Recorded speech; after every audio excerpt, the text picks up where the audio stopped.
जो science festival आहे उन जे लाइ मुंहिंजो मैसेज इहो आहे त असां सभिनी खे डिपार्टमेंट खे उस्तादनि खे जेका डिस्ट्रिक्ट ऐं डायरेक्टोरेट्स आहिनि उन्हनि सभिनी खे मुंहिंजो पैगाम आहे। स्कूल जे ख़ासि तौर ते साइंस जे उस्तादनि खे मुंहिंजो पैगाम आहे त हीअ सॼी साइंस ऐं डिजिटल टेक्नोलॉजी जी सदी आहे। तंहिंजे करे ॿारनि में दिलचस्पी पैदा करण जे लाइ साइंस जे उतादनि टेक्नोलॉजी उनजो इस्तेमालु उनजे रोज़मर्रा में इस्तेमालु ऐं उनजो कराइतो इस्तेमालु करण जे लाइ ज़रूरी आहे त असां अहिड़ा फेस्टिवल ऐं अहिड़ा इवेंट्स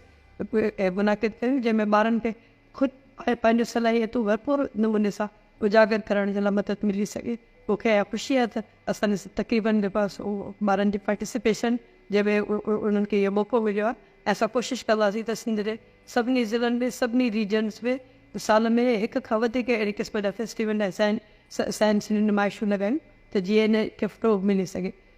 इन शिका केरु बि इनकार कोन थो करे सघे त साइंस टेक्नोलॉजी इंजीनियरिंग हुजे मैथमेटिक्स हुजे इंग्लिश लैंग्वेज हुजे इहो मुस्तक़बिल आहिनि छो त इहा टेक्नोलॉजी जी ज़बान इन जे करे पंहिंजे